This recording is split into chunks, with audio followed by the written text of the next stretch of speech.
Hola amigas y amigos, aquí estamos una noche más en La Caja Negra, el programa estrella de AC Principado Televisión. Lo digo para animarnos, son todos programas estrella, pero bueno, si uno no se pondera a sí mismo, pues no hacemos nada. Y estamos, como siempre, para comentar un tema de actualidad durante una hora. Y el tema de actualidad siempre es discutible, claro. En este caso hemos elegido, y buscando así un título un poco, la carta a los Reyes Magos. ¿Qué queremos decir con eso? Pues un programa que hable del futuro inmediato, del futuro del año que está empezando. ¿Qué esperanzas hay? ¿Qué inconvenientes? ¿Qué detalles optimistas? ¿Qué presumibles frustraciones? Etcétera, etcétera, etcétera, ¿no? Ad libitum. Y para hablar de ese tema tan abierto, pero yo creo que tan interesante, porque al final esto es un poco como el psicoanálisis, te pones a hablar y acabas saliendo de verdad lo que uno tiene dentro, ¿no? Para hablar de este tema, pues 4 invitados como siempre, que ya son conocidos, porque son habituales, que paso a presentarlos de allá para acá, sin ninguna preferencia o prelación, simplemente el orden que están sentados. En primer lugar, Jacobo Blanco, que es decano del Colegio de Sociólogos y Politólogos. Yo siempre me atasco en eso. Sociólogos y politólogos. Bienvenido, Jacobo. Muchas gracias, bienvenido y feliz año. Muy bien, gracias por estar aquí en este templo del saber. En segundo lugar, Susana Álvarez Otero, que es profesora de Económicas de la Universidad de Oviedo. Bienvenida, Susana. Muchísimas gracias, Javier. Feliz año y un placer estar de nuevo aquí. De nuevo, reitero, muchas gracias por estar aquí aportando buenas ideas sobre los Reyes Magos. Lo poco que sé, lo comparto. Sabes mucho, esa es modesta. En tercer lugar, Rafael Sempau, que es profesor de Historia. Bienvenido, Rafael. Muchas gracias, feliz año y muchas gracias también por volver a invitar. Gracias a ti por estar aquí. Y en cuarto y último lugar, los últimos serán los primeros, Rodrigo Cepeda, que es periodista, fue director de La Voz de Asturias y bueno, también es habitual de estos coloquios en libertad. Bienvenido, Rodrigo. Muchas gracias y viva los Reyes Magos. Y viva los Reyes Magos, y muera Santa Claus. Pero bueno, eso lo digo yo. Como estamos en un espacio de libertad, se puede decir. Pues se puede decir, claro que sí. Así que, carta a Melchor, Gaspar y Baltasar, que es la fiesta, yo creo que además, entre otras cosas, es la fiesta antirracista por excelencia y que hunde su tradición pues, a la Edad Media, como todo lo bueno, ¿no? Y no sé, como el cristianismo no está de moda, pues no se destaca, pero debería ser una fiesta internacional absolutamente valorada, con el blanco, el negro y el amarillo, o sea, las razas, en plano de igualdad, etc. Pero bueno, no va por ahí el programa de hoy.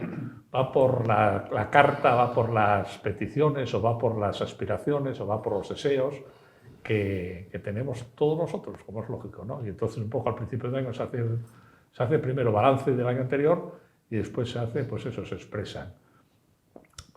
Yo, más allá de lo habitual, salud, dinero y amor, que son obvios, y paz, que también es otro tópico con mucho sentido, porque pedir la paz no es ninguna bobada, es una cosa muy seria, muy seria, muy seria. Más allá de eso, ¿qué os parece el año que arranca? Precisamente en el terreno de la paz nos parece que está bastante más complicado que hace un año por estas fechas, por ejemplo, ¿no? A ver, no sigo. Cedo palabras, a ver. Si nadie se apunta. Pues me has pisado lo de la paz porque era lo único, quitando lo de la salud y de dar valores propios. Sí.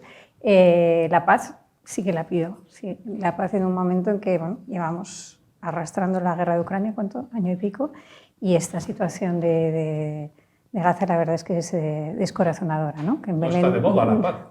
No, y yo creo que el mensaje de Jesús más vigente que nunca. No se ha celebrado Navidad en Belén, entonces yo pediría paz, de manera que no sea un privilegio de la... Y aparte de pedir, ¿te parece verosímil?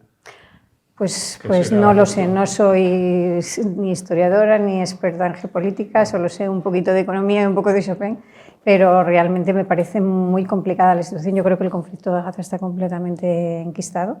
Y luego, además, vemos todo lo que está sucediendo en el Mar Rojo, las consecuencias que va a tener también a nivel económico para nosotros. No tiene ningún vals de la paz, Chopin, que yo recuerdo. No tiene ningún vals de la paz, Chopin. Tiene alguna polonesa muy nacionalista, maravillosa. Nacionalista no es pacifista. No, por eso te digo. Más bien todo lo contrario. Todo lo contrario. Incompatible, ¿no? Y además, en esa época no se llevaba la paz precisamente. No se llevaba la paz. No se llevaba la paz precisamente. Pero no voy a hablar de geopolítica. Como dijiste una carta, yo pido paz. Respecto al balance, que igual se me da un poquito mejor, por lo de economía a futuro. Soy moderadamente optimista. En primer lugar, creo que el bicho gordo, no hay economista, ya sea de derechas, de izquierdas, medio pensionista, que no esté de acuerdo en que lo peor que nos estaba sucediendo es la inflación, ¿no? Es decir, eso es algo que había que controlar, sí o sí, hemos llegado a 2 dígitos y estamos en una situación muchísimo mejor. Con lo cual, hay que dar la razón al Banco Central Europeo, no ha subido tipos y todos los analistas prevén que más o menos se mantendrán hasta mediados de año y si siguen las buenas noticias en inflación, que se pueda empezar a subir y, por lo tanto, ayudar o que sea elemento ayudante de la reactivación económica. La FED, o sea, la equivalente al Banco Central Europeo, que es la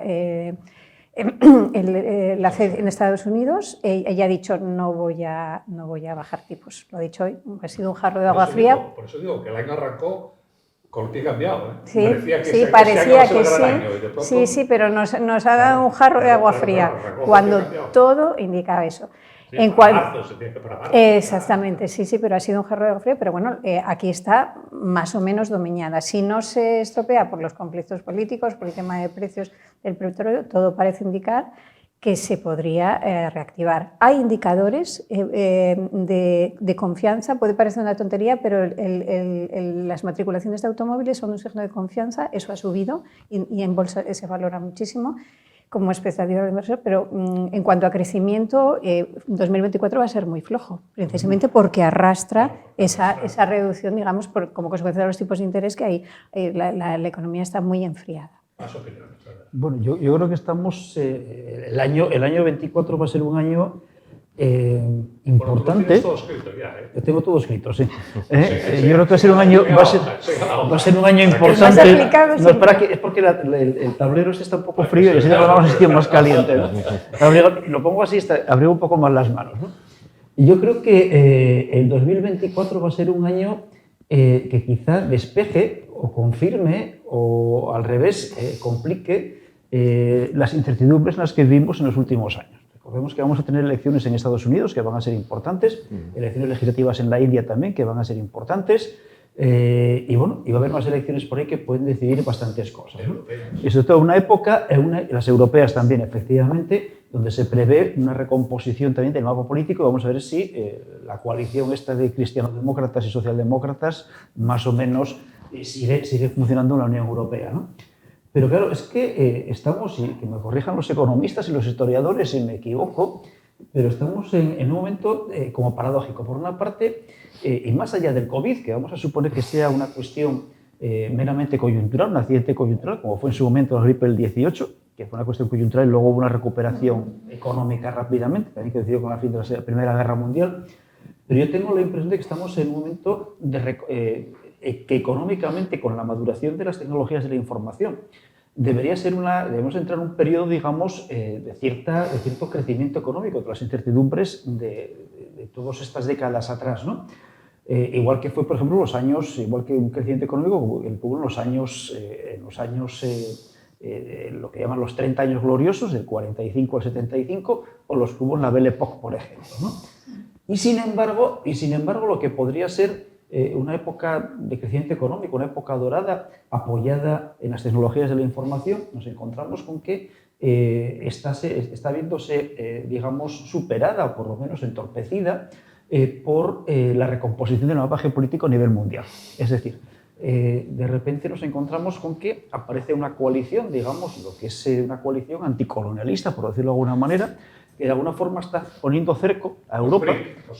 ¿Qué? Los BRIC, bueno, tienen otro nombre, ¿cómo se llaman? Los... no recuerdo, tienen un nombre, se les da un nombre que no recuerdo cuál es, pero digamos, si vemos el mapa del mundo, están poniendo cerco a lo que es lo que llaman la anglosfera e incluso el norte de lo que es Europa, ¿no? O sea, tenemos guerras en Ucrania, tenemos guerras en Oriente Medio, tenemos guerras, digamos, en el Sahel, y si nos vamos a América Latina, vamos a ver qué pasa con México, tenemos un mapa un poco confuso, ¿no? Y bueno, una situación además está cambiando con el ascenso del imperio del centro, con China, y con Europa en franca decadencia. Y una Europa que además en materia de tecnologías de la información y la comunicación no es una potencia importante. No es una potencia importante. Y hombre, decía Susana que la situación económica, digamos que sin ser un crecimiento desbordante, parece que estamos entrando en una fase de cierta estabilidad, o eso parece. Pero claro, es que estamos en este momento funcionando gracias si el petróleo baja, es gracias al petróleo que estamos importando de Estados Unidos, que está lucrándose con la guerra de Ucrania y bueno, con el supuesto embargo a Rusia de forma notable. ¿Qué? Está lucrándose ahí. Y tenemos también bueno, los precios del gas pasa exactamente lo mismo, con lo cual es posible que la contención de precios, lo que viene derivado del incremento de las materias primas, quizá esté en una fase de impasse o estemos en una fase de recomposición, digamos, de los suministros de materias primas, que no lo sé.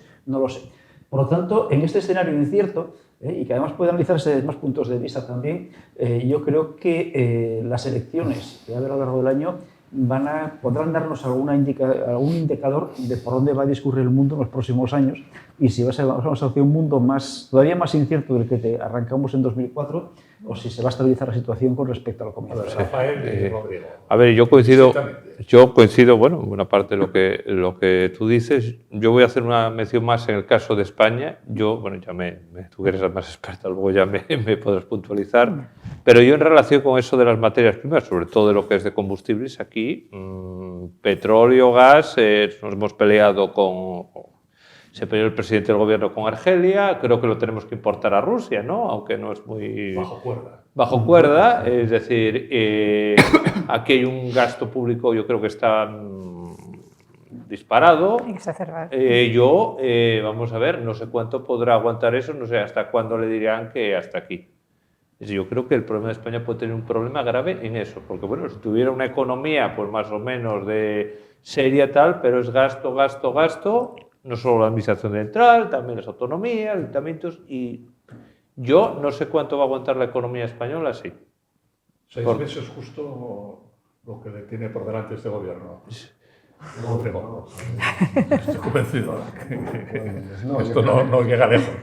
Yo creo que vamos a estar 4 años como mínimo con el actual gobierno. Me encantan los optimistas. No, yo creo que lo primero es desdramatizar. Yo creo que el 2024 debería ser un año de cierto retroceso del apocalipsis, que ya lo relató San Juan y con eso creo que es suficiente.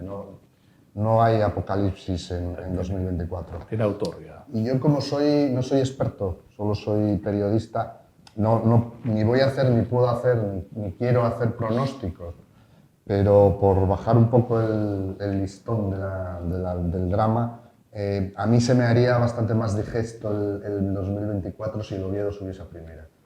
Todo lo demás se relativizaría bastante.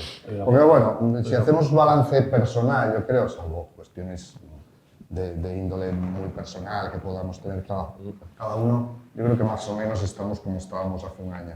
Por lo tanto, ante aquello a lo que no puedo hacer frente yo personalmente, no puedo hacer nada.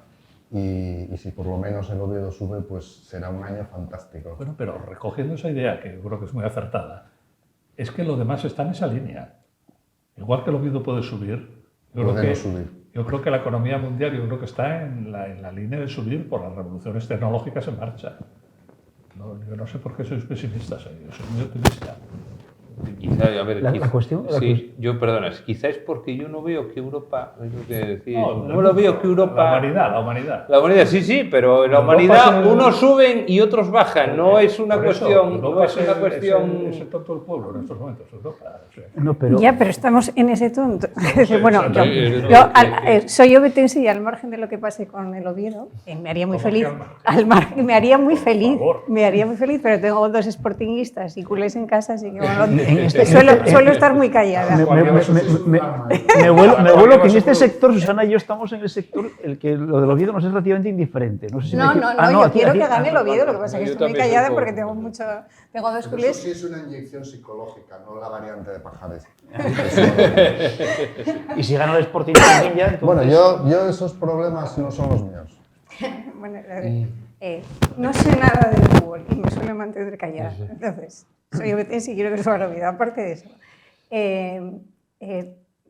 respecto a lo que tú decías, economía, no somos, yo creo que Alemania, esos países son mucho más dependientes a nivel energético que nosotros. Es decir, no lo tenemos tan mal por nuestra vinculación con el norte de África. Y respecto a lo que es la economía, y por desdramatizar, y me sumo totalmente a él, lo que es la economía española, tiene dos motores clave. Uno es el turismo, que está, desbocado maravillosamente. Las cifras del verano pasado son astronómicas, estas navidades han sido espectaculares, eso se ha reactivado muchísimo.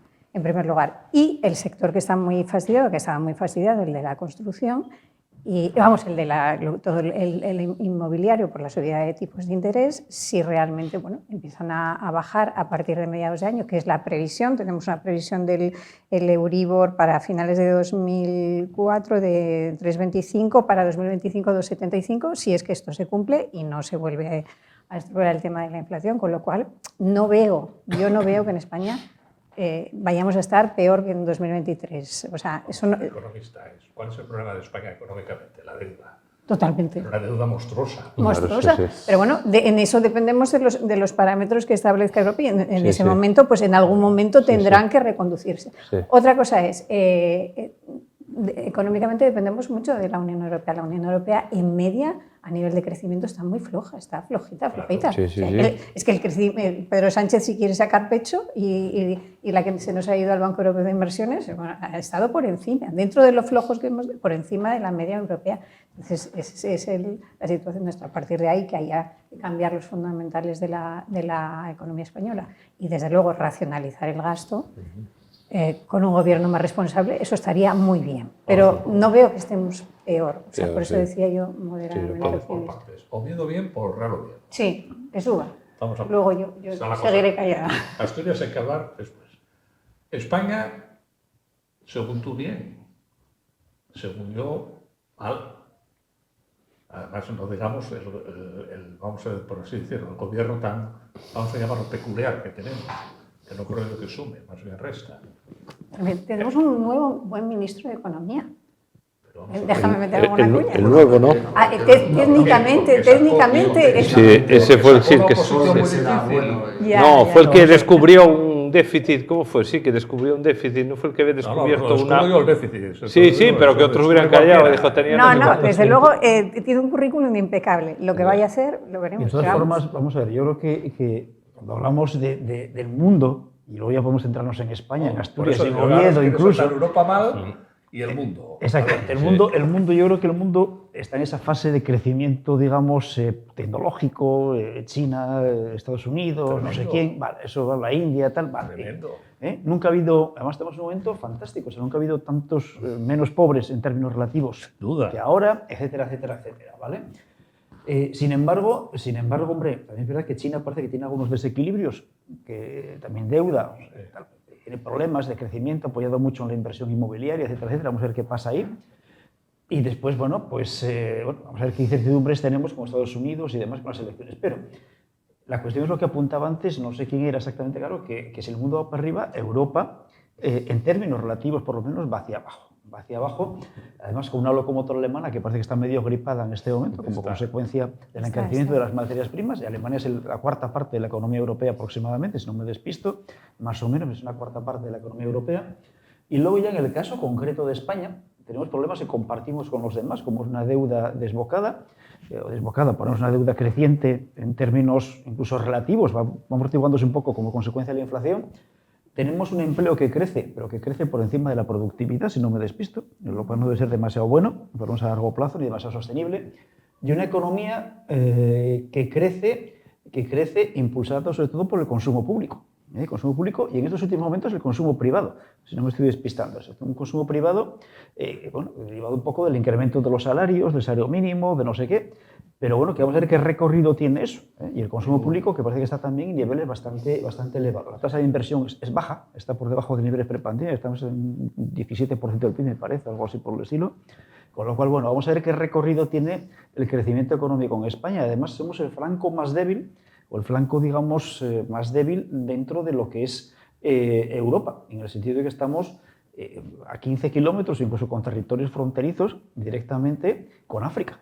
Recordemos que Europa es digamos, el crecimiento del continente, Europa occidental, el continente que está decreciendo en población, digamos, en términos demográficos está decreciendo. Solamente salvamos gracias al crecimiento vegetativo negativo, salvamos gracias a la inmigración que además viene de todas partes, de Oriente Medio, de Ucrania y de África sobre todo.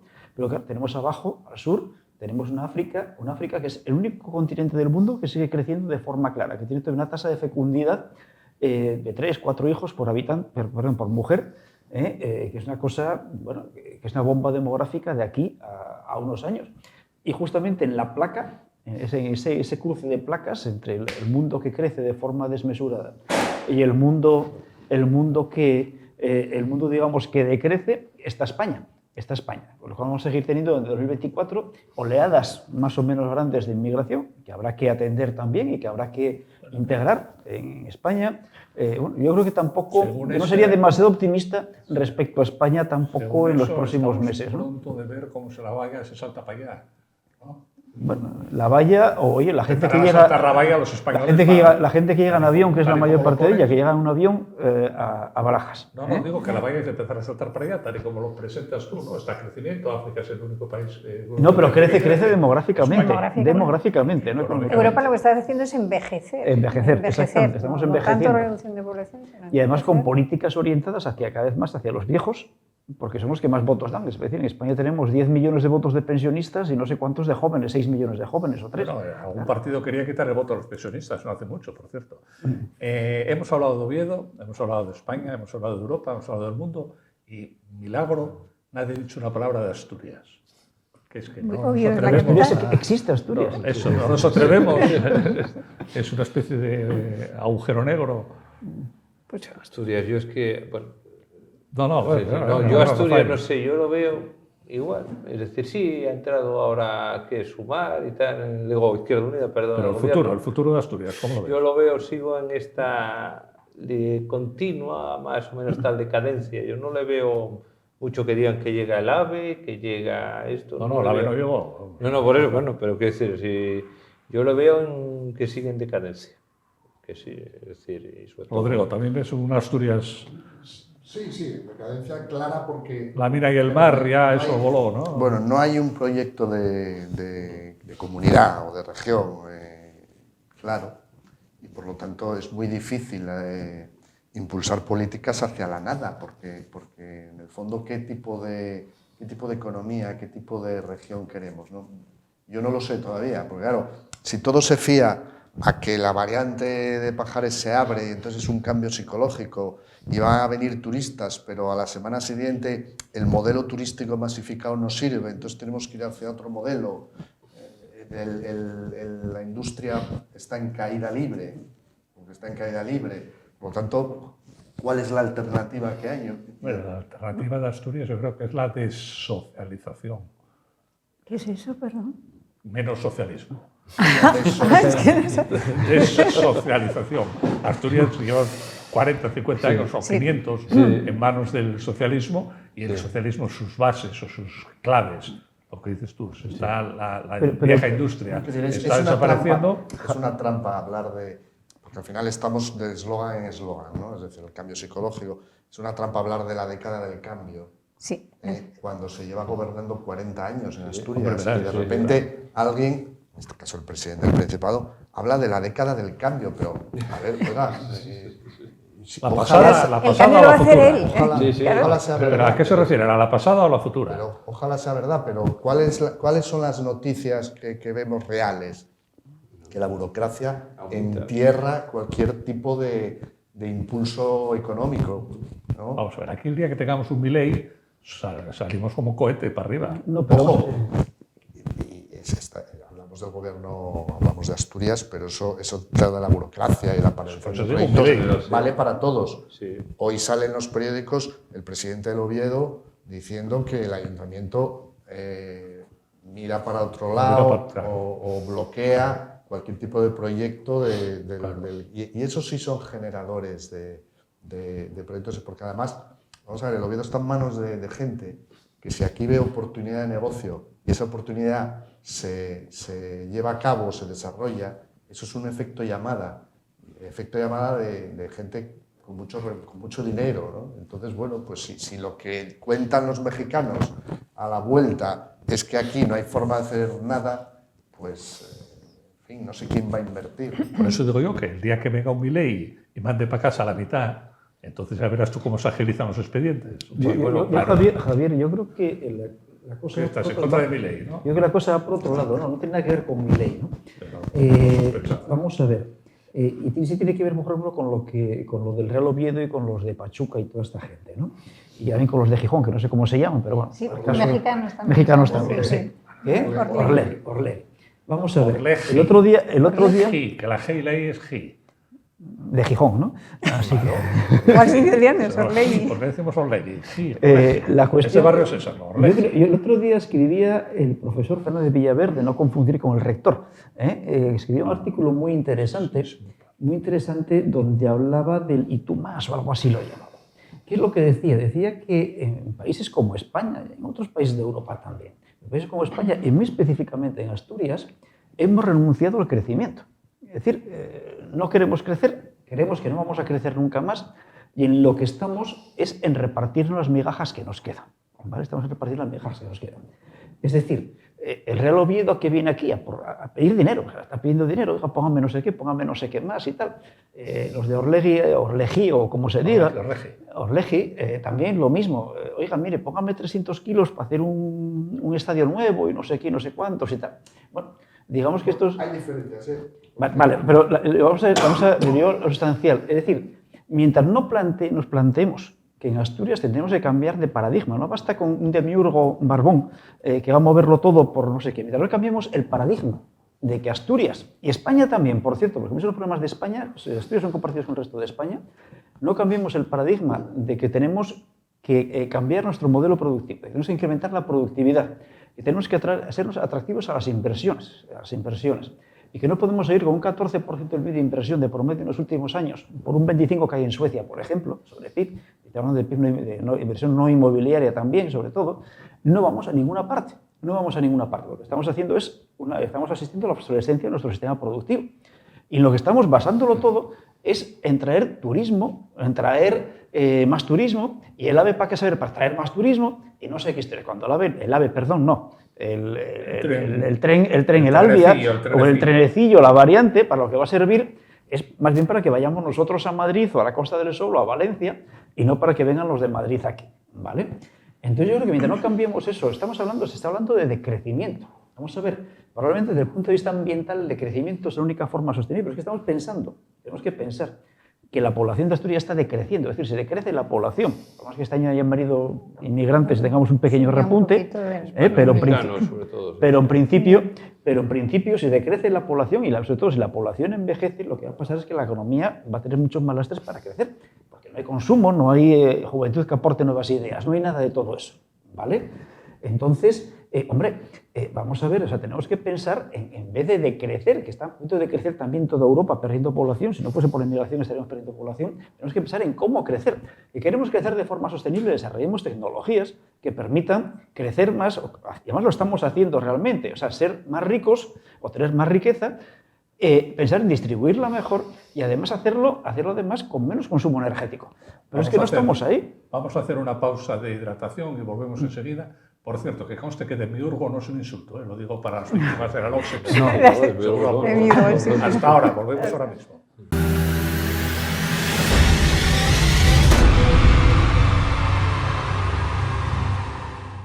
Bueno, ya estamos de vuelta otra vez con el demiurgo después de la pausa de hidratación. Estaba hablando Jacobo, pero no sé si había acabado ya. Yo había acabado, sí. Entonces entraba Susana con ganas de con ganas de saltar al campo. De Asturias. Yo, escuchando a Rodrigo, no has escuchado la euforia de Barbón en sus discursos, ¿no? De que la década del cambio, desde Miurgo.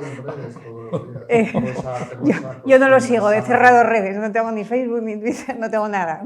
Mi familia, yo y mi trabajo. Bueno, él quiere cambiar. Lo cual, oye, que ya que el presidente esté con ganas de hacer una década del cambio, sí que es verdad que los que no cambiamos somos los votantes asturianos, digo en general, no estoy personalizando, porque si recurrentemente gana el socialismo, porque los andaluces y asturianos estamos ahí, pero ellos han cambiado, ya hace tiempo, nosotros no nos decidimos a cambiar. Yo creo que los votantes, lo que no cambia es la derecha asturiana. Sí, ese también es otro problema, pero bueno, yo creo que también el socialismo asturiano tiene tentáculos en todas las instituciones, incluso en instituciones donde uno no se puede imaginar, con lo cual hay un voto cautivo ahí que es renuente a cambiar. Entonces, con el que tenemos, que quiere cambiar y mejorar, pues ojalá, porque Asturias está desaparecida. Y un día escuché a un rapero que decía que no venía, digo, mira, este es que es sintomático de lo que pasa, o sea, no estamos en el mapa. Creemos que un rapero. Sí, un rapero sí, porque dice que Asturias y Canarias... Eso es bueno, ¿no? No, efectivamente, que no venga un rapero es bueno, de acuerdo, que lo quieres, pero que date cuenta que para él, y buscando públicos, Asturias ya era como algo completamente, o sea, un agujero en el mapa, estamos desaparecidos. Por decir algo escandaloso, que con Franco estábamos mejor. Si uno compara lo que es el peso del PIB de Asturias en los años 40 y lo que es ahora, o sea, efectivamente, y un estudio económico muy relevante, eso es indudable. Entonces, ¿qué nos ha pasado? Bueno, pues con Franco hubo un modelo económico para el País Vasco, para nosotros, que nos funcionó, y fuimos receptores de población y crecimos. Además, bueno, la minería está acabada y si no se entere, que se termine de enterar, y hubo fondos para recuperar. La siderurgia, pues estamos viendo, Arcelor el otro día. Entonces, lo que nos tenemos que animar, y si ya se hizo un mal uso de los fondos mineros, pues hacer un buen uso para variar de los fondos europeos, convertir esto en algo que no sea un geriátrico, porque yo soy madre de personitas que van a estudiar sus carreras y no quiero que sean esas leyendas urbanas que, o sea, estamos generando licenciados y egresados para exportar. No, yo quiero que produzcan aquí, que trabajen. No, exactamente. No, pero es que me cabreo porque yo soy madre, yo quiero a mis nietos aquí. Yo estuve 8 años fuera, si no es una cuestión y tú saqué la oposición allí, porque aquí no hubiera podido. Pues claro. Qué triste. La única fórmula para generar riqueza es generar empleo y, por lo tanto, que se creen empresas. Es la única fórmula. Y para eso hay que bajar impuestos. Y hay que bajar impuestos. Yo creo, y lo que voy a decir a lo mejor de entrada, el problema de Asturias no son los 40 años de socialismo, que tienen su parte de responsabilidad. El problema lo tiene Franco. Que me explico. El modelo que creo. El modelo que creo de dependencia absoluta de lo público, porque Asturias durante el franquismo, los años 60 en adelante, depende casi exclusivamente de la economía pública. Inilandia. Lo que generó es una psicología del mantenido. Es decir, del funcionario, de las pensiones altas, etcétera, etcétera. Entonces, ese es el gran cambio psicológico que hay que hacer. En Asturias, la empresa y el empresario son sospechosos y no se hace nada por favorecer que se generen empresas. Tenemos el caso en Gijón, recientísimo, de la fábrica o de lo que sea de baterías de coches en el Musel, que ni los medios de comunicación ni los críticos a ese proyecto aciertan sobre el verdadero problema de ese proyecto. Es decir, es un generador de empleo, por lo tanto de riqueza y de bienestar. El problema es no que contamine, porque esas cosas existen y hay que hacer que sean sostenibles dentro de lo que se puede. El problema es que es una fábrica que va a ocupar el puerto. El puerto no está, los muelles no están para que haya fábricas. Ese es el gran problema de ese proyecto. La planta de pirólisis que se iba a hacer y que prácticamente está descartada, un proyecto que iba a generar más de 200 empleos a la larga. Bueno, hay plantas de pirólisis en todo el mundo, pues tampoco se pudo hacer. Tenemos el tema de Amazon, en el que la gente está regodeándose porque no abre Amazon. Hay mucha gente que está encantada porque mucha gente no quiere. No quiere porque Bueno, pues pequeño para... comercio, lo de siempre. Bueno, pero el pequeño comercio, donde se genera, por un lado, se quita por otro. Entonces, Claro. al final no hay una cultura de favorecer la creación de empresas. No, Una no la burocracia que lo tenemos. impide y Todo. luego... No la Sí, tenemos. luego- No somos muchos, estamos sospechoso, mantenidos. exacto. Mientras nos lleguen los suficientes Sí, fondos, me aquí nos cogen. quedamos Sí. y no vamos a Me cogen crecer todo lo que mucho. está diciendo Rodrigo. Pues que nos salimos del Sí, tema España eléctrico. viene de un régimen socialista de derechas, del franquismo, ¿no? El socialismo de derechas. Bueno, bien. Pero lo que hay que hacer es, ¿qué hay que hacer? Lo que hay que hacer es acabar con eso. No hacer... Es Sí. que la empresa necesita ayuda. La empresa lo que necesita es que no tenga enemigos. Sí. Claro, a la empresa no hay No que la ayudarla. ¿Por qué machaque. hay que ayudarla? Sí. No ¿Quién la ayudó a machaque las ni a empresas? ¿Quién impuestos ayudó ni a burocracia. Sí, sí. Asturias de Zinc, que ahora está de moda hoy porque tiene la producción. ¿Quién ayuda a Asturias de Zinc a montarla cuando se montó con Banesto y los Sitges? Seguramente nadie. Lo que pasa es que no le pusieron inconveniente. Hay un ejemplo más que a mí me parece increíble. Ahora mismo en Gijón se estaba hablando del famoso intercambiador de Sí, autobuses sí, y sí. tal, que el gobierno municipal lo ha tumbado, sorprendentemente, porque es un proyecto razonable, lógico, sensato, que beneficia a los ciudadanos, etcétera, etcétera. Bueno, entonces una de las críticas que yo he leído por ahí es que, bueno, eso solo beneficia a una empresa, que es Alsa, porque así la estación donde tiene ahora sus autobuses, que no es una estación de autobuses, como es propiedad de Alsa, pues igual construye edificios ahí y especula con eso Sí, ojalá, y gana dinero. Claro, Claro, ese ojalá. es el problema. Sí, es sí, decir, Eso era oiga, cosa, ojalá, yo tengo- una torre de 20 pisos, ojalá. yo tengo una Claro, propiedad, claro. a mí en esa propiedad me permiten construir viviendas o me permiten construir un parque Claro, claro, y claro. lo hago. ¿Cuál es el problema? Entonces, cuando uno lee esas críticas sobre, oiga, es que igual Alsa construye aquí y saca beneficios, claro, Ojalá. uno piensa, no tenemos solución. Claro. Que aparte tampoco podría, porque está protegida. Podría construir en el de Pero al lado. sí se permite construir ahí. Sí, ahí al lado, en el de al lado, porque Bueno, el lo edificio que está se protege, protegido. se Sí. desprotege. De todas formas, Tampoco Sí, ese no, edificio, pero vamos, pero que... considerar ese edificio como una joya arquitectónica. No, en fin. pero bueno, nada. Sí. De todas formas, vamos a ver, yo creo que más allá de Franco, si vamos más aquí atrás, lo que nos encontramos que es Las tierras carlistas. No tan, bueno, pues por ahí más o menos, pero no en relación con las guerras carlistas. Pero en realidad, Asturias siempre fue un territorio pobre, olvidado, hasta que por casualidad alguien empezó a descubrir carbón a finales del siglo XVIII. Empezó a extraerse carbón y con la llegada del ferrocarril y de los se empezó a sacar a los puertos. Sí. Y vinieron cuadros Y inversiones. vinieron Yo- inversiones de mi fuera. tatarabuelo de y fuera. mi bisabuelo. Claro. Es Vinieron decir, inversiones de fuera. fuera. Sí. Los Luma sí. Guilú, Tienes los un Magnus apellido Vixar, asturiano, no sé qué. No, es que eran todos ingenieros de minas. Es decir, que Todos, vinieron todos. a ti. Vinieron tal- todos. Y a esa gente poco hoy en día se le da... Reconocimiento. Pero fijaos que reconocimiento. vino Es siempre muy Y de triste. fuera. era desde ellos el Marqués de Comillas, que también lo ponen de caer de vuelta y media, y todo, y bueno, y varios. No se les da reconocimiento, que tendría que ser el modelo, digo, dejarnos de. Pero- Que haya Puerto Santo. 3 o 4 más A ver, aquí. Claro, Pero fijaos que en Asturias, si vamos a mirar grandes empresarios asturianos, no ha habido grandes empresarios asturianos. Y cuando ha habido grandes empresarios asturianos o en Asturias, Sí. gente ha sido al rebufo de los grandes inversores foráneos. Sí. Y cuando digo foráneos, puede ser incluso el señor Duro, que era de La Rioja, me parece, Sí, o algo así sí, por el sí, estilo, sí, ¿eh? sí. Y siempre con corruptelas de por medio, a través del marido de la reina gobernadora, Sí, de María que también, Cristina, sí, de sí, Riánsares sí, y todo sí. aquel tinglao. Ese, Bueno, sí. era todo así, ¿eh? El forjel de franceses Sí, también, sí. no sé qué, con lo de Pajares, tal. Claro, ¿qué es lo que pasó? Que eso fue un momento muy coyuntural, impulsado además por un proteccionismo económico a partir de 1860, Sí. que permitió que Asturias se desarrollara y que llegó, yo siempre llamo el peak coal, el carbón, Sí. en Sí, 1956, sí, sí, sí. 7 millones de toneladas Sí, que extrajeron sí, en sí, Asturias, sí. 7 millones. Sí. Total. A partir de ese momento llega don Francisco Franco, inaugura en Sidesa el horno Carmen en Sidesa, y en el discurso dice algo así como que España tiene que abrirse al mundo, tenemos que empezar a pensar en competir, en exportar fuera, no sé qué. Y hombre, la primera consecuencia de ello es que en Sidesa solamente se utilizó carbón asturiano de forma marginal. El carbón se traía de fuera principalmente. Es decir, digamos que a partir de ahí empieza la decadencia hasta que llegamos ahora que la producción de carbón es simbólica. Y tenemos también, son 250.000 o medio millón de toneladas o algo así, no sé cuándo se produce ahora, no sé si lo sabes tú, Susana, pero Que queda un hagamos el cifras pozo, de ¿no? tipo. Queda un pozo abierto. Queda un pozo Queda un- y un OSA, lo que es el antiguo sector minero, que llegó a tener 70.000 trabajadores, 60-70.000 trabajadores en los años 50, tiene ahora 1.000, 2.000 o por ahí, la magnitud de ese imagino tipo. que la mitad Y sea la mayor público, parte de ellos ¿verdad? en el Pozo Moqueta, Sí, además. sí. O sea, que es lo que tenemos, ¿no? Entonces, claro, tenemos que plantearnos dos cosas. Asturias solamente ha funcionado a través o bien de la inversión foránea o bien del sector público, ¿vale? Del sector público. Entonces, el sector público como inversor, quiero decir, o sea, en Sidesa como inversor. Y hay empresas que han funcionado bien desde el sector público, que han funcionado bien.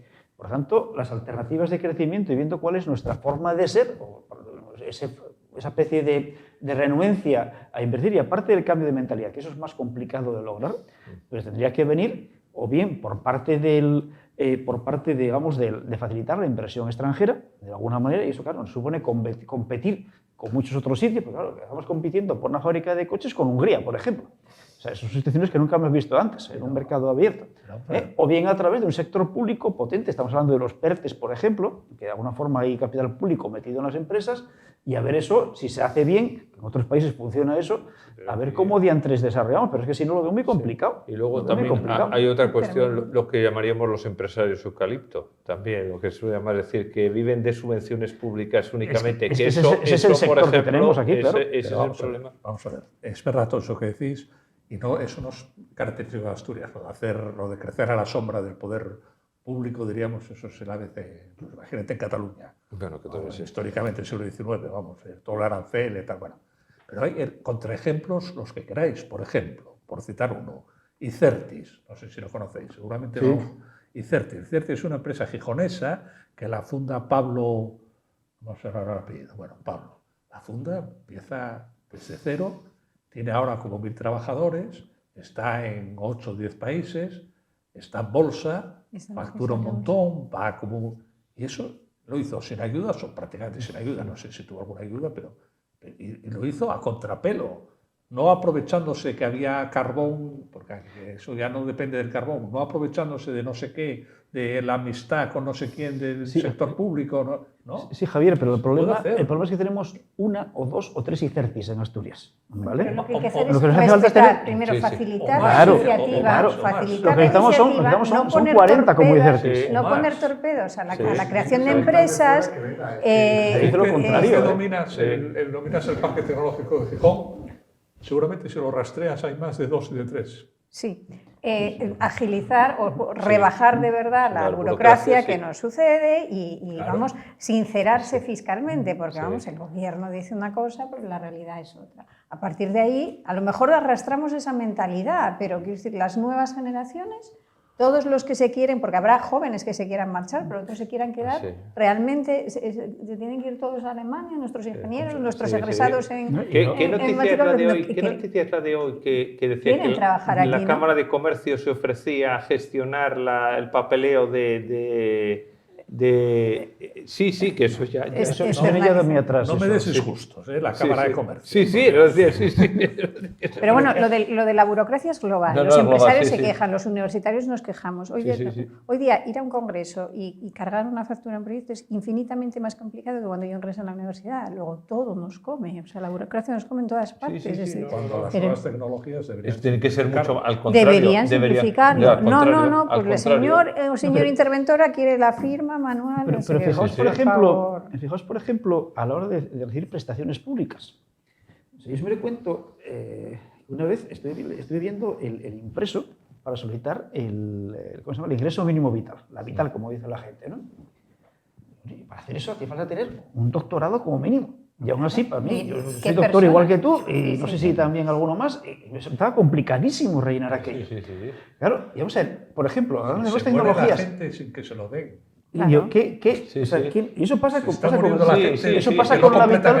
Eso pasa con la vital como pasa con otras cosas. No, con otras cosas, que es complicado. Incluso a mí tal, que digo yo, pero ¿esto qué es? Yo alguna vez hemos comentado, por ejemplo, yo recuerdo cuando estaba en el comité de expertos, aquel famoso de la desescalada, no sé cómo se llamaba aquella historia, y tal, me acuerdo que una cosa que propusimos, y por escrito además, era, porque ahora estaban pensando, ya de aquí estaba pensando en el futuro de Asturias. Una cosa que proponíamos, vamos a ver, la administración tiene un caos encima de mi narices, estará cuando estaba Juan Coufiño, entonces vicepresidente, con la reforma de la administración, y el objetivo debería ser que una persona cogiese su móvil, que tiene 99,5% de la población de Asturias tiene móvil, cogiera su móvil sin necesita prestaciones y diese una tecla, marcase su DNI y aparecían las prestaciones a las que tienes derecho. Incluso más, en ese momento deberían concederte las prestaciones en función de lo que sea, porque el Estado sabe cuánto ganas, si trabajas o no trabajas, si estás casado, si estás no sé qué, dónde vives, sabe el patrimonio que tienes, lo sabe absolutamente todo. No eres político. ¿Qué? Que no eres político, se te nota.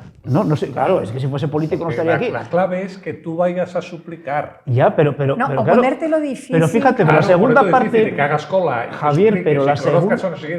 Javier, pero la segunda parte de eso sería saber, digamos, desarrollar eso. Eso requiere desarrollar algoritmos potentes, requiere desarrollar también inteligencia artificial. Coño, ahí hay empresas y seguro estabas generando tejido económico. Pero ya es un derecho tuyo. Lo que se trata de que tengas que ir a suplicar. Eso es disolvente totalmente. Bueno, eso es como poner una bomba al Estado, ¿no? No, pero fíjate, a mí algún político cuando se lo comenté en una reunión, ya fuera del tema del comité, me dijo, pero eso lo hay en algún sitio. Y mira, creo que hay algo parecido en una de estas repúblicas bálticas, no recuerdo nunca cuál día, si Letonia, Estonia o tal. Digo, pero es que ¿qué más da? ¿Por qué no podemos intentar ser los primeros en algo? Sí. ¿Por qué no podemos ser los primeros en algo? Intentarlo por lo menos. Desarrollar, pero es que nunca nos planteamos eso, vamos siempre a rebufo de los demás, ya ves, con esa mentalidad de repartir lo que hay. Y en este momento la gran discusión que hay es cómo ampliamos las prestaciones sociales, las escuelinas, que me parecen muy bien, las escuelinas estas famosas, me parecen muy bien, pero estamos siempre repartiendo las 4 perrucas que hay. Y es que en Asturias tenemos 4 perras nada más, no tenemos para... 600 millones de deudas. Es de un curso de servicio de la deuda. ¿El qué? Que asusta escuelinas. Bueno, O sea, pero bueno, es como si en España el gobierno tal, vamos a crear escuelitas. O sea, es que no somos serios ni para eso. Ya lo dijiste todo, al decir escuelinas ya lo dijiste. Que no son de verdad, ya dijiste que no son de verdad. Es que es claro. como, Sí, que no sé, es que parece nos falta, yo creo que nos falta una cocción, de verdad. No, y bueno, el tema de la burocracia es una queja genérica, es decir, parece que cuanto más lo decimos, hay más burocracia para todo. En este tema de la renta mínima vital dices, bueno, como hay colas y como no tenemos muchos fondos, vamos a dificultar, pero por favor, esta gente se puede morir en ello y además no son gente que tengan los instrumentos para hacerlo. Que sirva de ejemplo, tú que has estado en la universidad, nosotros tenemos pagos por trienios que son automáticos, quinquenios docentes y sexenios de investigación, quienes hacemos investigación. No me toca este año pedirlo.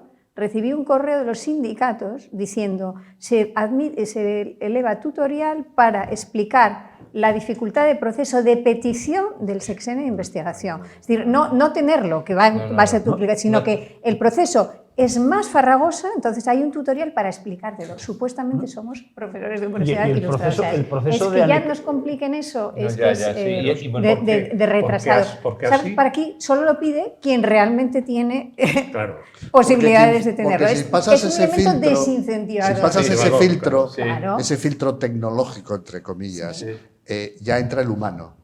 Y el humano es funcionario y yo no quiero denostar a los funcionarios en general, porque los hay y muy buenos, pero hay una cultura del funcionariado que es muy poco dada a ser auditada en su productividad. Y ese es un problema. Mientras haya gente en que su productividad no está controlada y da igual lo que haga y además crezca... Mi ley. Eso no hay otra. Bueno, pues precisamente el Parece sexenio mentira que no es lo una vean. medición de la productividad universitaria, pero el elemento, digamos, para medirlo es muchísimo más difícil que hace 6 años. Conocí una persona que entró en un tribunal de enseñanza media, le tocó, es profesor de instituto, le tocó un tribunal de enseñanza media. Se pasaron un mes de reuniones antes de los exámenes. Un mes. Para ver cómo era el formulario 2B3, cómo está. No, pero es que en este momento, por ejemplo... Para al final poner un examen normal, porque son los temas, el tema 23, el tema 42. No, es que Javier, es escandaloso, pero todo es más complicado. Pero es que los docentes, por ejemplo, mujeres profesoras de secundaria, y en este momento están locos a cuenta de la LOMLOE, porque claro, la evaluación, tú lo sabrás perfectamente, la evaluación de cómo son las competencias clave o específicas, no sé cómo se llama eso, es una auténtica locura. Tienes que valorar 8 competencias, creo que son 8 competencias. En la universidad que te voy a contar, o sea, un profesor, ¿cuánto tiempo dedica a temas burocráticos? Muchísimo. Anecarse, por ejemplo, es una cosa que es una especie de aventura. Una aventura. Anecarse. Anecarse. Explícalo lo que es eso de anecarse. Anecarse, pues es un proceso a través del cual tú te filtras a través del ministerio, pero la plataforma para subir todo eso es bastante complicada. O sea, la ANECA es la Agencia Nacional de Evaluación. La Agencia Nacional de Evaluación y Calidad de la Acreditación, que determina si tú tienes los parabienes para presentarte a las distintas plazas ayudante doctor, hay que cumplimentar un montón de... Y luego subirlo con firma electrónica y demás. Es un proceso, bueno, es un hecho europeo entero. No es peor Asturias o España que Francia, convenceros. Es un proceso europeo, es un proceso del Estado europeo en el que estamos metidos, es un proceso de la socialdemocracia, social-cristiano-democracia, el régimen que viene, con que se funda Europa, y arrastra eso, arrastra burocracia, arrastra controles, arrastra intervencionismo, y cada vez más, porque hay una ley de hierro que es que donde ponen esos funcionarios, la principal misión es que haya otro más 3. Y donde haya 3, la principal misión de esos 3 es que haya otro más 4. Es una ley de hierro y es imposible de frenar, claro, cada vez más. De todas formas, Javier, los funcionarios de Manguito, o sea, por entendernos, funcionarios, digamos, el Manguito, si no sea alguien joven no sabrá de qué estamos hablando. Hablamos de los que mueven papeles de un sitio a otro, los que mueven procedimientos, expedientes de un sitio a otro, ¿no? Antiguamente iban con un manguito y con una especie de viserilla, tal. Bueno, esos están disminuyendo. O sea, realmente cuando hablamos del sector público, de lo que estamos hablando, más que de señores que mueven papeles o mueven expedientes, estamos hablando de profesionales como médicos, como trabajadores sociales, estamos hablando es este tipo de profesores, etcétera, etcétera. Porque ahora aquí, por ejemplo, tenemos a 2 funcionarios, me parece, en este momento. Tenemos a 2 funcionarios y tampoco es cuestión de denostar a nuestros propios contertulios, ¿no? No, tú di lo que quieras y lo que pienses. Yo como trabajo, pues mira, no me siento aludida. Todo esto conduce indefectiblemente a la desaparición de las administraciones públicas y privadas. Se va a hacer todo. O sea, hace poco lo he leído, los notarios, pero ¿para qué quieres un notario? Si por las cadenas de bloques se va a certificar todo. ¿Y qué dicen los notarios? Dicen toda la administración. Se va entera fuera. Pero ¿qué pasa? Que la resistencia del colectivo, ese es el gran problema. Queda para unos ingenieros que jueguen con ello y el Bitcoin y tal, pero no se fíjate, Javier, que ahí también aparece un problema nuevo. O sea, yo tengo la sensación de que estamos haciendo una especie de medievalización o digamos, de renuncia a la modernidad. Tú eres defensor de la Edad Media, eres como antimoderno de alguna forma. Pero bueno, yo todavía estoy con la Ilustración y estas cosas. No, tampoco ni la Ilustración es el avance, vale, ni la Edad Media, el retroceso. Y el Renacimiento y demás, vale. Pero como quiera que sea, hay que volver fijémonos que en este momento lo que se llama progresismo, que yo no sé muy bien en qué consiste, pero básicamente está consistiendo en la primacía de los subjetivos sobre el objetivo. Es decir, yo me siento algo, yo soy no sé qué, y entonces eso ya genera una serie de derechos y demás. Y estamos llegando a un momento en el que, por una parte, están apareciendo regulaciones específicas para distintos sectores sociales. O sea, no estamos hablando de momento de sectores, digamos, como antes pueden ser los gremios, por ejemplo, o estamentos sociales. Si estamos hablando de sectores, una regulación específica para LGTBI, otra para mujeres, otra para no sé quién, otra para no sé qué más. Estamos entrando, y por otra parte también en territorios, es decir, en el caso de España en concreto, nos está pareciendo que tenemos unas regulaciones específicas en Cataluña y probablemente unas reglas del juego diferentes en Cataluña, Asturias, por ejemplo.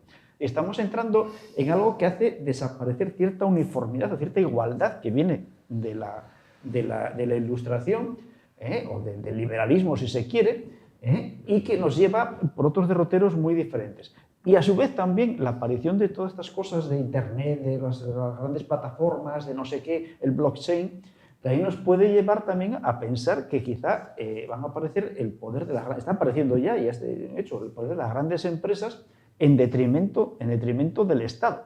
Es decir, estamos asistiendo probablemente a la desaparición de los estados, y no solamente de los estados nacionales, sino también la desaparición de los estados, digamos, de las administraciones, tal como las conocemos a nivel europeo, por ejemplo, o a nivel, digamos, autonómico, ¿no? Entonces, claro, estamos en una transición hacia algo que no sabemos lo que es y que nos lleva a unas incertidumbres, y muy probablemente eso el año que viene lo vamos a ver de nuevo, ¿no? Rafael y Rodrigo, que no los dejamos hablar. Muy interesante. Rafael, que habló poco. Bueno, no sé qué queréis, que has hablado bastante, no se me ocurre Vamos a ver, más. Amazon y el Ayuntamiento de Xero. Sí, bueno, Yo puede creo más? que sí. ¿Qué ha pasado? ¿Qué bueno, pasaría al hoy final? dicen que ¿Qué ha parece pasado? que No, nada. no descarta que... Sí, no, eso va a echar a andar antes o después. Pero, Sí, quiero yo decir, creo que ¿qué ha sí. pasado? la línea de lo que decía En la- Jacobo, administraciones públicas frente a un gigante. Pues realmente ya el ayuntamiento es Amazon, realmente, ¿no? Porque va a tener ahí un montón de gente trabajando y va a generar una actividad tremenda. Amazon y Parque Principado. Y Parque Principado. Entonces el Si ayuntamiento... al final los gobiernos, el gobierno autonómico, los gobiernos locales de Oviedo, de Gijón, porque como lo estamos viendo, no tienen proyectos de ciudad, no tienen proyectos de región, al final alguien va a ver Claro, los claro, huecos, claro, los huecos siempre se ocupan, ¿no? Entonces, esa es y el hueco que hay ahora es el lamentable hueco de la felicitación de Navidad de Sumar. Que tus deseos se conviertan en derechos. Justamente. Es terrible. Justamente, Es terrible. Es gracioso, pero gracioso por lo claro. dramático. Bueno, por Porque cierto. estamos hablando de economía y la economía puede ir bien o mal. Y si la economía va como va, más o menos, tenemos un gobierno para 4 años, como yo decía al principio. Pero el problema no va por ahí. El problema va por el fin del régimen, que yo creo que es lo que se está intentando ahora, el fin del actual régimen. En 78, España, como se y dice. por la ingeniería social. Son los dos grandes, para mi gusto, los dos estamos- grandes problemas mucho más allá de la economía. Estamos en los últimos 4 minutos, así Ya. que vamos Sí, a hacer sí. una última ronda, de allá para acá, como empezamos, y a ver, por Dios, carta a los Reyes Magos, carta a los Reyes Magos, Jacobo. Bueno, carta a los Reyes Magos, pues pidamos... Aparte digamos, de salud, dinero y amor, ¿eh? Sí, de salud, dinero y amor, eso, bueno, pues yo creo que amor tengo, salud afortunadamente también, dinero poco, pero bueno, nos arreglamos. Y yo creo que, vamos a ver, yo creo que el año que viene, o sea, ese año 2024, digamos que yo creo que nace con incertidumbres, pero bueno, la cuestión es que no creo que cambie nada radicalmente a lo largo de este año, ni a mejor ni a peor. Lo que sí tenemos que ver es este año como un eslabón más dentro de un montón de años y de unos cambios sociales, geopolíticos a nivel mundial que quizá nos lleven, y a nivel local también, que bueno, vamos a ver a dónde nos llevan, y que si no le ponemos remedio, eso, como decía Rodrigo, con un proyecto, con un cambio de mentalidad, con algo que nos lleve, que intente controlar de alguna forma, intente cambiar el devenir, algo que parece que va un poco al pairo, a la deriva, bueno, pues no nos va a llevar a ningún sitio bueno. Por lo tanto, yo pido proyectos, pido ideas, pido imaginación a la hora de hacer frente a los desafíos que tenemos por delante. Susana. Bueno, yo no pienso que en la Edad Media o en la Ilustración estuviéramos mejor, ni pienso que cualquier tiempo pasado fue mejor. Creo que vivimos en una era extraordinaria, que hay que contar también con los inconvenientes que puede tener. Pero bueno, de cara a la carta esa de Reyes Magos, os pido paz y de que alguien o algún gobierno, o, no sé, se invente algo parecido a lo que se nos ocurrió en la Unión Europea para no seguir, digamos, con guerras perpetuas. Y ya a nivel más cercano, pues de Asturias, pues yo quiero creer que lo que dice Bárbara es verdad, que vamos a una década del cambio, que vamos a dejar de ser dependientes económicamente y que vamos a promover la iniciativa privada y lograr que nuestros hijos pues, puedan trabajar aquí y no ser receptores de fondos. Entonces voy a ser optimista. Creo que para la segunda mitad, si no se dispara la inflación nuevamente, pues España levantará un poquito el vuelo. Rafael, Pues yo tu pediría carta. mi carta, muy idílica, bueno, muy real, pero bueno, menos impuestos, menos burocracia y más, pues digo, más favorecer a los emprendedores. Digamos. ¿Así? Sí. Ya te conformas con eso. Bueno, oye, si es esas tres cosas, oye, me daría un canto en los dientes, encantado. Sí, claro. Rodrigo. Bueno, ya menos drama, menos dramatismo, más sentido del humor. Vivimos en el primer mundo y por lo tanto creo que no estamos mucho peor que hace 365 días.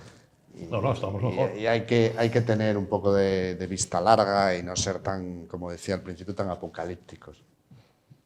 Bueno, pues hasta aquí llegamos. Yo, ¿puedo decir algo? No, pues bueno, mi carta es la Edad Media, claro. ¿Cuál es la diferencia de la Edad Media actualmente? Pues que en la Edad Media no había Estado. Era una especie de sistema anarcocapitalista o precapitalista. El rey no pintaba nada prácticamente, las guerras se hacían entre 20 contra 20 y eran todos además Las guerras se hacían para poder pactar luego. Claro, y además eran cuatro gatos y eran todos, ¿cómo se dice? Pagados, los soldados. Mercenarios. En cambio, la diferencia ahora es que ahora tenemos un Estado monstruoso, absoluta, y sigue creciendo, sigue engordando. Yo por eso soy medievalista, pero bueno, o medievalista o como se diga. Bueno, pues hasta aquí llegamos. Gracias a los 4 y volveremos ya el próximo jueves, volveremos ya pues, bueno, con otro tema también de actualidad para tratar a fondo. Buenas noches a todos y hasta el próximo jueves.